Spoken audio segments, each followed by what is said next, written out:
Hola, estás en el canal del Centro de Duelo y Paz y eres bienvenida, eres bienvenido.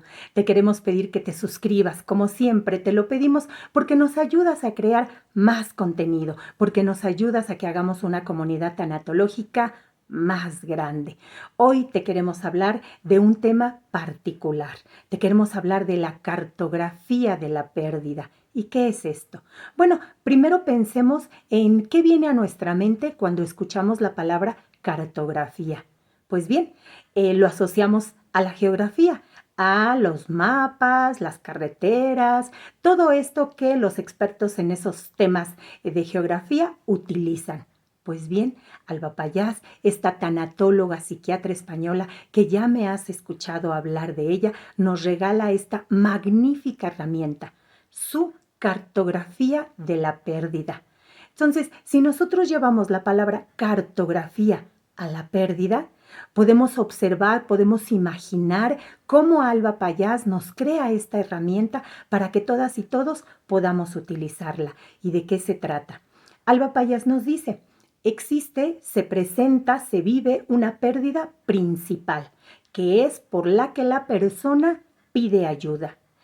Alba Payás y todos los expertos en duelo nos dicen que el duelo que se vive de manera normal es aquel duelo que sentimos el dolor, sentimos la pérdida, lloramos, a veces podemos estar bien un par de horas o media hora y vuelve la manifestación de ese profundo dolor que estamos sintiendo. Pero este dolor, este duelo no nos impide continuar con nuestras labores cotidianas.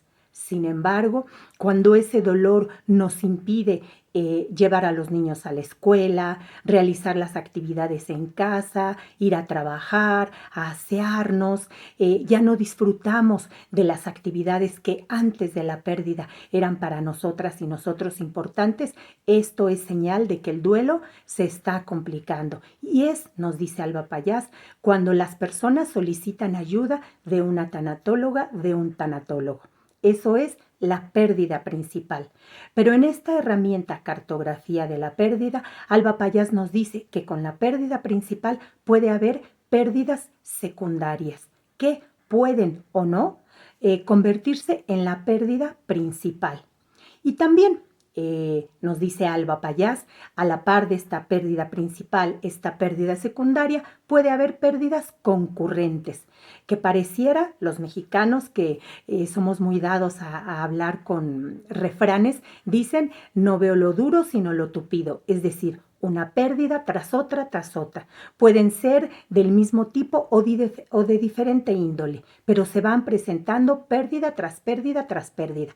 A veces las llamamos pérdidas en racimo, pero Alba Payás nos dice pérdidas concurrentes. Y también se puede presentar que alrededor, en nuestro entorno, también estén viviendo diferentes pérdidas. ¿Esto cuándo se presenta? Por ejemplo, en los desastres naturales. En un sismo, todas y todos puede ser que tengamos pérdidas. En la pandemia, como ya dije en otra entrega, como colectivo, como sociedad, perdimos ciudadanos. Esas son las pérdidas del entorno. Y por último, nos dice Alba Payás en esta cartografía de la pérdida, se pueden activar las pérdidas del pasado. Es decir, esas pérdidas que no duelamos, que no elaboramos, que no visibilizamos y que están ahí agazapadas, sintiendo ese profundo dolor enquistado en nosotras, en nosotros, pero no lo hemos elaborado. Todo esto es la cartografía de la pérdida y sí o sí nos da, es una magnífica herramienta para que las y los tanatólogos le ayudemos a la persona a que veamos qué tipo de pérdidas están viviendo. Por supuesto, para hacerles lo que las y los tanatólogos llamamos un traje a la medida, es decir, ayudarle de una manera específica a esa persona. No es una receta de cocina, no es que todo funcione para todas y todos en general, no. Cada persona vive el duelo de diferente manera. Aún los integrantes de una misma familia con el mismo tipo de pérdida lo vivirán de manera diferente, de acuerdo a su temperamento, su personalidad y por supuesto sus recursos de afrontamiento. Luego entonces, En esta cartografía de la pérdida podemos hablar sobre un caso que la misma Alba Payás nos presenta, y es una mujer que pierde a su nietecita y que en esta pérdida tan grande que ella siente, la pérdida secundaria que Alba Payás en su instituto detecta en esta mujer es que lo que le está doliendo es no poder ayudar a su hija y no poder darle a su nieta lo que en su momento esta mujer no le dio a su hija. ¿Por qué no se lo dio? Por diferentes circunstancias, porque trabajaba, porque tenía horario completo, porque para solventar todos los gastos quizá tenía doble turno, etcétera. Luego entonces hay varias pérdidas que esta mujer está viviendo. La primera, la principal, por la que solicitó ayuda en el Instituto de Alba Payás, es justamente la pérdida de su nietecita.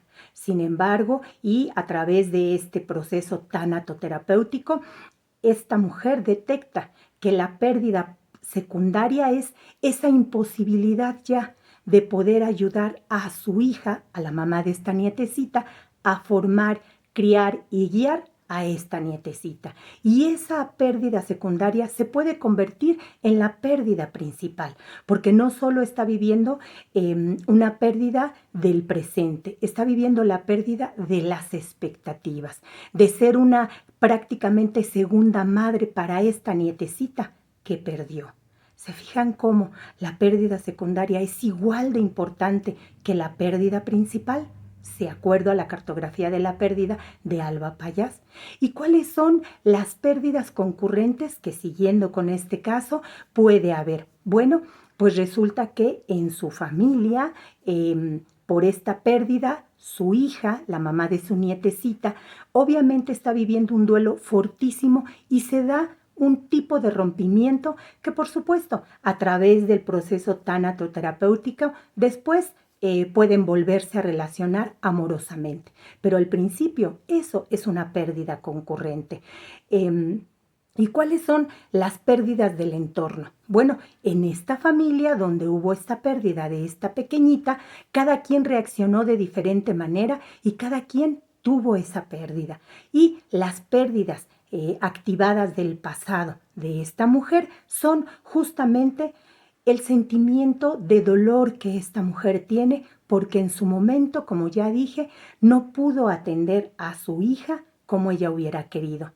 Por supuesto, esto es una descripción muy rápida de lo que se puede hacer con la cartografía de la pérdida. Y te la quise traer hoy para que veas que las y los tanatólogos que estamos formados profesionalmente contamos con herramientas para ayudarte a elaborar tu duelo. Es decir, todo tiene un fundamento científico para que tú lleves este proceso tanatoterapéutico y puedas elaborar tu duelo, de la mejor manera posible, siempre tomando en cuenta tu personalidad, tus recursos de afrontamiento, tu temperamento, tu vida. Repito, las y los tanatólogos hacemos trajes a la medida, tomando en cuenta cada detalle de tu propia vida. No hacemos recetas de cocina. Luego entonces, y ya para concluir, la cartografía de la pérdida de la psiquiatra tanatóloga española Alba Payás es una extraordinaria herramienta que toda tanatóloga, todo tanatólogo formado con los principios básicos y los fundamentos científicos de la tanatología implementamos cuando atendemos a una persona. Gracias por escucharnos, gracias por compartir este contenido para que la sociedad, las personas vayan observando que la tanatología es una disciplina científica y que tiene sus fundamentos, que no es algo que cada quien se haya inventado y le haya ido agregando. No. Es una disciplina que cada vez aporta más y más para elaborar el duelo. Estos procesos tan difíciles que todas y todos viviremos o vivimos o estamos viviendo. Acércate al Centro de Duelo y Paz. Podemos apoyarte. Por último, suscríbete por favor y dale clic a la campanita para que te avisen cuando subamos más contenido y comparte por favor. Y si te parece, dale me gusta para que la plataforma nos recomiende y como ya he repetido varias veces, hagamos una comunidad tanatológica más grande. Yo soy Rosa Maya, tanatóloga. Luz y paz.